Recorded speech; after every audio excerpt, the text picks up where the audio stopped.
Prezados irmãos da doutrina espírita, senhoras, senhores, jovens e todos aqueles que nos acompanham pela internet. Boa noite a todos.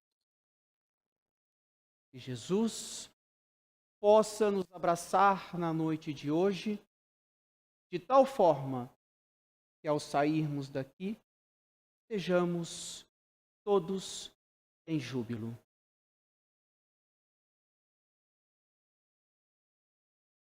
Havia uma festa entre os judeus e Jesus subiu até Jerusalém. À entrada da cidade havia uma porta chamada Porta das Ovelhas. E ela levava a um ambiente que tinha 5 alpendres, ou 5 lugares distintos, diferentes. 5 caminhos. E um destes caminhos levava até uma piscina, um tanque, que em hebraico quer dizer Betesda. E rezava a tradição judaica que toda vez que a água se movimentava, era por conta de um anjo que ali descia. E quando a primeira pessoa entrava logo após o movimento da água, esta seria agraciada com a cura de todos os seus males, inclusive patologias físicas. E Jesus, por ali passava, quando lhe chamou a atenção um homem que estava um pouco distante do tanque e já havia 38 anos, buscava de alguma forma esperar o momento mais adequado para que ele pudesse descer até o tanque, assim que a água era agitada pelo anjo, descer e ser beneficiado com a cura. Jesus, olhando a angústia daquele homem, pergunta por que é que ele não se levantava dali e se dirigia até a água. O homem, com o olhar angustiado, disse para Jesus: não há um homem sequer que, quando as águas são agitadas, me pega no colo e me leva até a piscina. Jesus, com o seu olhar penetrante, segura na mão daquele homem e diz: levanta-te, toma o teu leito e vai. E a cena descrita pelo evangelista demonstra que esse homem olha para as pontas de seus pés e observa que os dedos, inativos há quase 4 décadas, começam a se mexer. Todos que estavam ao lado ficam extasiados, porque já observavam há anos aquele homem inerte. E qual não foi a surpresa de todos, que após o chamado de Jesus, este homem se levanta e põe-se a andar. Tal foi o burburinho que os doutores da lei chegaram até o local para ver o que estava acontecendo. E perguntaram para o homem: não te é lícito tomar o teu leito e levantar-te num dia de sábado? Porque rezava a tradição judaica que o dia de sábado deveria ser resguardado. Quem foi que te curou? E nesse momento, aquele pobre homem deu-se conta de que ele sequer havia perguntado o nome do homem que o havia curado. E ele diz com toda a simplicidade para os doutores da lei: meu senhor, não sei. E segue o seu rumo. Mais adiante, daria algumas horas, este mesmo homem reencontra Jesus. E tomado de uma grande fé, segura as mãos do mestre para lhe agradecer. E Jesus diz: não precisa me agradecer. Vá, você está curado. E o homem então pergunta: quem és tu? E Jesus diz quem ele é. Novamente, o homem é interpelado pelos doutores da lei: quem é que te curou? E agora ele já sabia quem era. E disse: foi Jesus. Os doutores da lei intimam Jesus, solicitam para que ele compareça diante do sinédrio para explicar tamanha blasfêmia. Ou seja, quem ousa se pôr a curar alguém em pleno sábado? Jesus, com toda a sua calma, com toda a sua tranquilidade, se dirige perante ao sinédrio. E lá ele é arguído: por que trabalhas ao sábado? Não sabes que não te é lícito e a ninguém?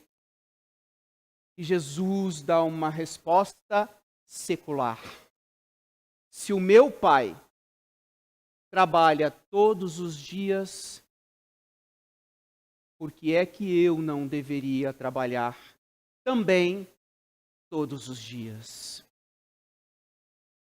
Se nós formos analisar, fazer um estudo comparativo entre a quantidade de vezes que a palavra trabalho aparece no Novo e no Antigo Testamento, em comparação com a palavra descanso, nós observaremos que a palavra trabalho aparece em torno de 152 vezes. E a palavra descanso aparece apenas uma única vez. E quando ela aparece, ela surge logo após a palavra trabalho. Que significado isso tem para nós da doutrina espírita? Qual é o ensinamento que Allan Kardec nos traz acerca deste tema? Na questão 674 do Livro dos Espíritos, Kardec categoriza o trabalho como uma das leis naturais, sob a qual todos nós estamos subjugados. Ora, se é uma lei natural, ir ao contrário desta lei quer dizer que nós estamos, de alguma forma, ferindo-a. E ao feri-la, com absoluta certeza, faremos com que algum mal há de nos ocorrer. Eu posso dar um testemunho pessoal. Graças a Deus, meu pai ainda está vivo. Aposentou-se muito cedo, algo que, ao passar os olhos pela plateia, de acordo com as perspectivas do nosso novo governo, eu posso adiantar que será muito difícil para nós. Porém, o fato de ter se aposentado muito cedo fez com que ele quisesse, de alguma forma, derrogar esta lei do trabalho. E pôs-se à inércia. E a olhos vistos, É fácil observar o que acontece com um homem, o que acontece com uma mulher que não respeita uma lei da natureza. E quando eu digo uma lei da natureza, eu estou discorrendo a respeito de uma das leis imutáveis de Deus. Falando em Deus, será que Deus quer que nós trabalhemos? Culturalmente, a palavra trabalho nos remete a algo enfadonho. Nos remete a algo que chega à beira do castigo. E quando nós atrelamos esse tipo de conceito à nossa visão de vida, com absoluta certeza, não estamos trilhando o caminho que o Pai nos preparou. Deus, absolutamente, quer que nós trabalhemos. Deus quer que nós coloquemos em prática uma de suas leis naturais. Haja vista que é através do trabalho que acontece o progresso do ser humano. Não só do ponto de vista pessoal, mas também, e tão importante, do ponto de vista coletivo. O indivíduo cresce com o trabalho, a sociedade cresce com o trabalho. Ainda no que diz respeito à doutrina espírita, na questão 683 do Livro dos Espíritos, Kardec pergunta: qual é o limite do trabalho? Até aonde eu devo caminhar e até aonde esse limite extrapola para aquilo que nós chamamos hoje, recorrentemente, de uma atitude workaholic, ou seja, aquele indivíduo que só pensa em trabalhar. E a resposta é muito clara da espiritualidade. O limite está diretamente relacionado às suas forças, sejam elas físicas ou mentais e emocionais. É óbvio que um adolescente de 14, 15 anos tem um limite de suas forças diferente da de um adulto. É óbvio que um adulto tem o limite de suas forças diferente de um senhor de 70, de 80 anos de idade. Por isso a resposta nos leva a refletir sobre uma questão que é muito importante: a da individualidade na qual cada um de nós nos encontramos acerca do nosso estágio de desenvolvimento. Se estamos aqui numa plateia com aproximadamente 100, cento e poucas pessoas, é óbvio que o meu limite é um, o limite da minha colega aqui na frente é outro, o limite do meu colega aqui na frente é outro, e assim sucessivamente. Por isso devemos tomar muito cuidado quando tomamos o limite do trabalho do outro pela nossa medida. Porque pode ser que, apesar do limite do outro ser menor do que o nosso, para ele especificamente, pode estar muito próximo realmente daquilo que nós chamamos de atitude workaholic. Um pouco mais à frente, analisamos qual é o trabalho que realmente pode ser considerado como aquele que nos impulsiona, como aquele que faz com que outra lei, que é a lei do progresso, funcione concomitantemente, paralelamente, conjuntamente à lei do trabalho. e nós vamos observar que o trabalho, seja ele do ponto de vista mais braçal, seja ele do ponto de vista mais intelectual, desde que respeite duas premissas básicas, quais sejam? A primeira, todo o trabalho leva à lei do progresso, desde que não coloque a minha integridade física e moral em xeque. E a segunda lei, que é a consequência da primeira, todo trabalho leva ao progresso, desde que não coloque em perigo a integridade física e moral do outro, com o qual eu convivo. Agora, existe aquele trabalho que é o mais difícil de todos. Mais difícil do que ser o diretor de uma grande corporação.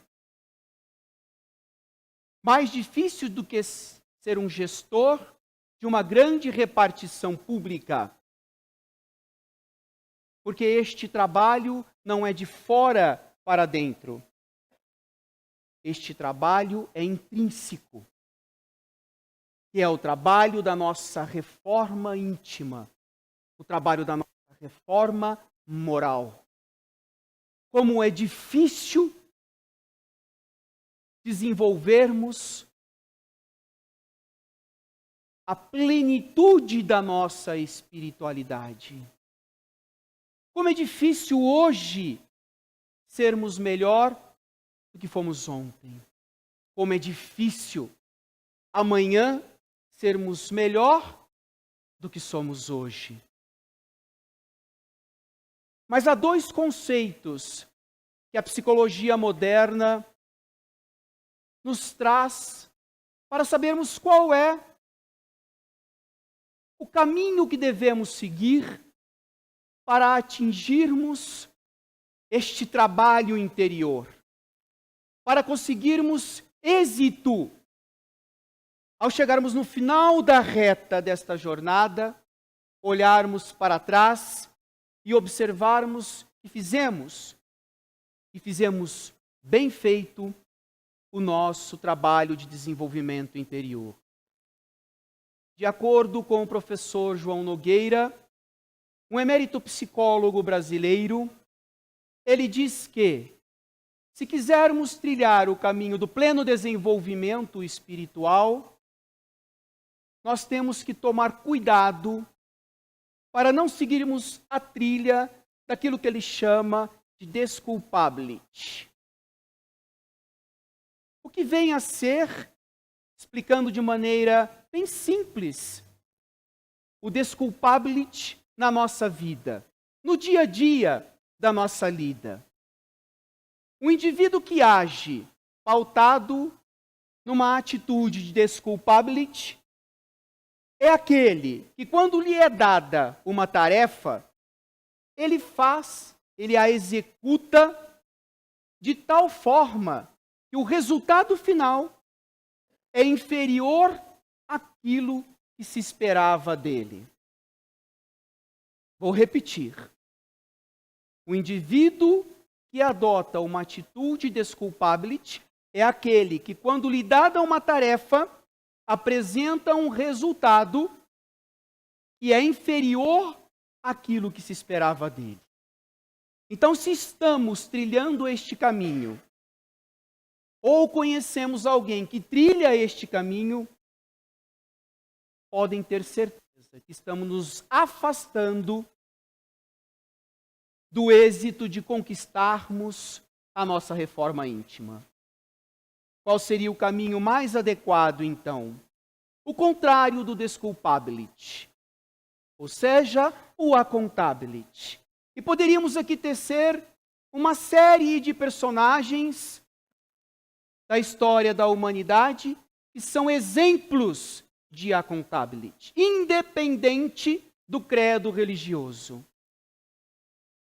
Papa Francisco é um deles.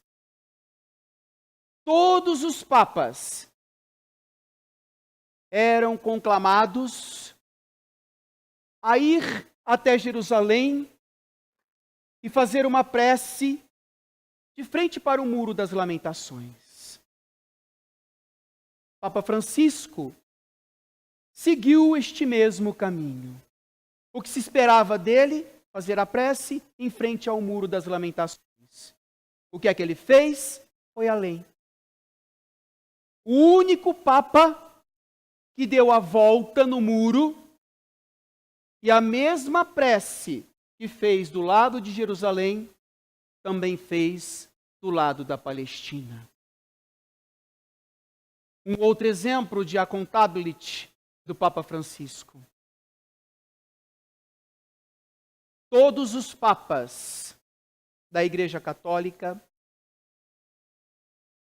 em determinado momento, têm que lavar os pés dos seus fiéis para remontar ao exemplo histórico de Jesus. O que se esperava de Papa Francisco? O mesmo. O que é que inusitadamente ele fez? Chamou uma mulher. E para desespero dos bispos da Igreja Católica, com o mesmo carinho que ele lavou os pés de um homem, ele lavou os pés de uma mulher. Agora eu gostaria de trazer um exemplo dado por Divaldo Franco, que narra uma história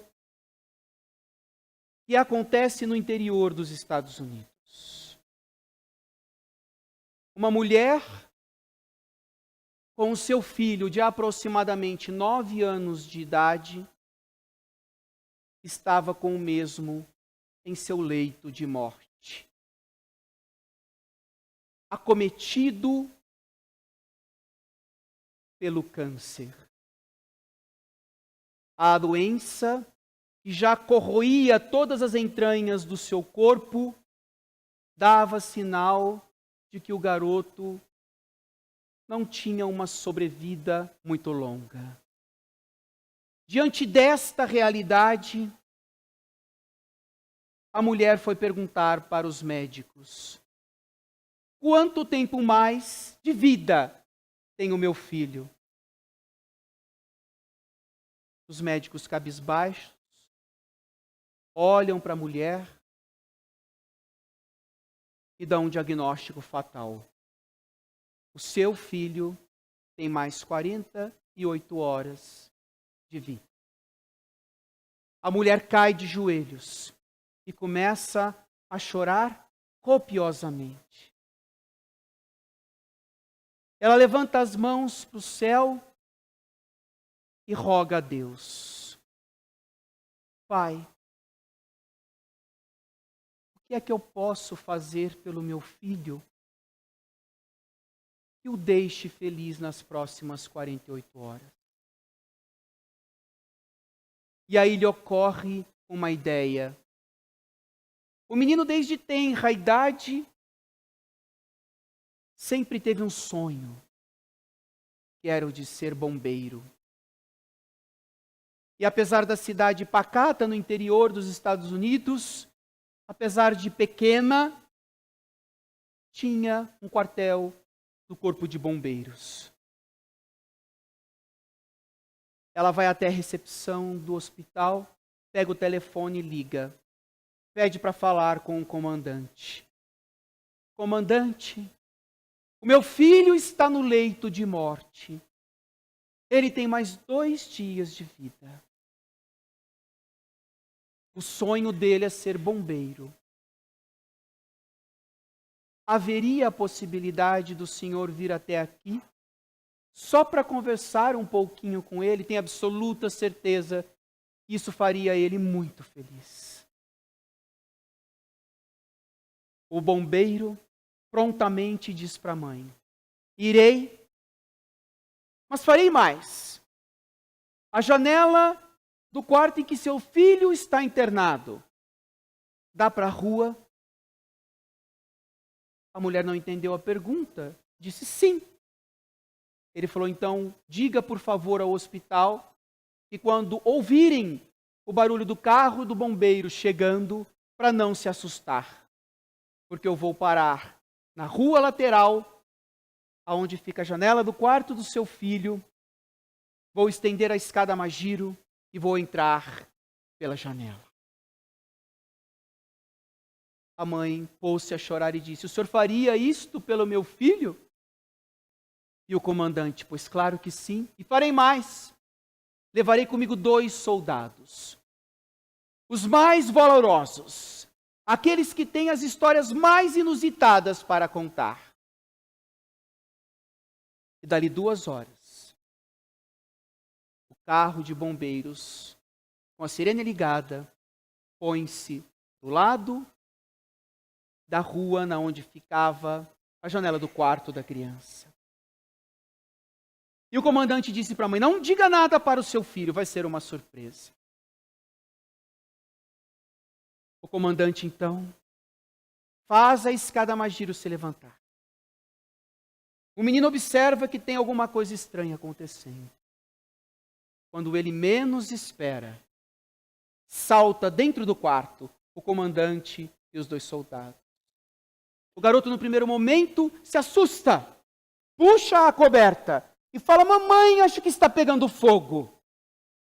A mãe sorri e diz: não, filho, o comandante veio conversar com você. E lá ficaram mais de 2 horas conversando. E os soldados contando todas as histórias heróicas que eles haviam vivido na corporação. Terminado o tempo de visita, a mãe chama o comandante até o corredor e, chorando, lhe agradece. Quando ela pega em suas mãos para beijá-la, o comandante diz: minha senhora, mas ainda não fiz tudo. Isso era uma quarta-feira. E o comandante disse assim: quarta-feira que vem, nós teremos a diplomação de 6 novos soldados. A partir de agora, 7. Porque eu quero seu filho junto com os outros soldados. Darei a ele um certificado de bombeiro simbólico. Aí a mãe desabou. O comandante olha para ela e diz assim: minha senhora, desculpa, o que é que eu disse de errado? E a mãe em prantos: Senhor, meu filho não conseguirá esperar talvez o momento mais feliz da vida dele, porque os médicos disseram que em 48 horas ele virá a óbito. O comandante segura nas mãos da mãe e diz assim: a senhora confia em mim? E a mãe: confio. O comandante entra no quarto, segura na mão da criança, cheia de hematomas, de tantas picadas de agulha. Olha para o menino e diz assim: garoto, tu é forte. Sou, sim, senhor. Então tu tem a sua primeira missão. Hoje é quarta-feira. Quarta-feira que vem, haverá a diplomação de novos soldados. Você é um deles. O menino se agitou na cama, quase arrancou o soro do braço. Mamãe, mamãe, a senhora ouviu o que o comandante disse?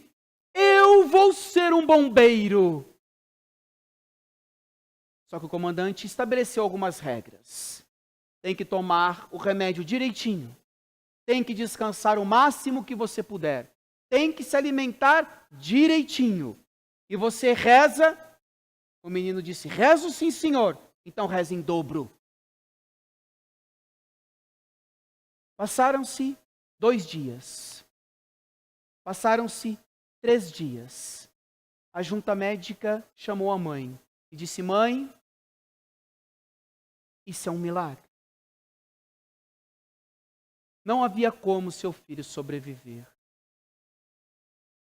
Passaram-se 4, passaram-se 5, passaram-se 6. E na quarta-feira da diplomação, de cadeira de roda, lá estava o garotinho. Ele era o 7º da fila, ao lado dos 6 soldados que haviam feito o curso para bombeiro. Não se sabe por que cargas d'água, quando chegou a vez dele receber o seu diploma, toca a sirene. A mãe estabelece aquele sorriso jocoso e diz assim para o comandante: ah, comandante, até a sirene de um chamado está tocando. O comandante olha para ela e fala: minha senhora, é de verdade. O comandante sabia que era um chamado simples, de um terreno que estava pegando fogo, no mato, na grama. Ele olha para a mãe e diz: mãe, teu filho já foi diplomado. Quero levá-lo para a sua primeira grande missão. O menino começa a pular da cadeira, quase que sai correndo. A mãe: mas comandante, o senhor sabe o estado delicado em que ele se encontra. Mãe, a senhora confia em mim? Confio. Tiraram o garoto da cadeira de roda. Colocaram o garoto do lado do motorista. Arrumaram um jeito de pendurar o soro no teto do carro. E lá foi o garoto, junto com o corpo de bombeiro. Para ele é como se tivesse uma cidade inteira pegando fogo e ele tivesse que salvar todas as pessoas. O comandante retira a mangueira, coloca no hidrante, pede para o soldado abrir o hidrante, sai água, porque lembre-se, a história é nos Estados Unidos e não no Brasil. E pede para um dos soldados pegar o garoto no colo e ajudar o garoto a segurar a mangueira. O garoto voltou para o quartel de bombeiros. Não cabia em si. A mãe, muito menos. A mãe olha para o comandante e diz assim: muito obrigada novamente. E o comandante: mas eu ainda não fiz tudo. Não foi o primeiro trabalho dele? Ele não fez com menção honrosa, pois merece uma medalha. E ele ganha a sua primeira medalha. E com ela no pescoço, volta para o hospital. No dia seguinte, a mãe liga: comandante, ontem foi o dia mais feliz do meu filho. Estabeleceu-se uma pausa no telefone. E ela remata: mas hoje o nosso soldado foi embora. Comandante, meu filho acaba de falecer. Muito obrigada por tudo que o senhor fez. O comandante, segurando a voz embargada, diz para a mãe: eu ainda não fiz tudo. Todo grande soldado merece, ao deixar este corpo, a melodia de uma corneta fúnebre. Antes daquele corpinho, frágil, já inerte, sem a presença do Espírito, ser levado para o cemitério, ainda no hospital, com consentimento da junta médica, foi tocada a corneta com a marcha fúnebre. Qual a mensagem que essa história verdadeira traz de ensinamento para uma noite em que nós nos propusemos a falar sobre trabalho? Basicamente, o ensinamento de que como dizia os nossos ancestrais, o trabalho dignifica o homem. E quando formos conclamados a Ele, que possamos agir com atitude de accountability. E façamos como comandante do corpo de bombeiro. Quando nos derem uma responsabilidade, entreguemos um resultado acima daquele que se esperava de nós. Que Jesus nos acompanhe e que possamos, ao chegar em nossos lares, refletir sobre as informações que aqui nos foram trazidas hoje e trilharmos o caminho de sermos amanhã melhor do que somos hoje. Que assim seja.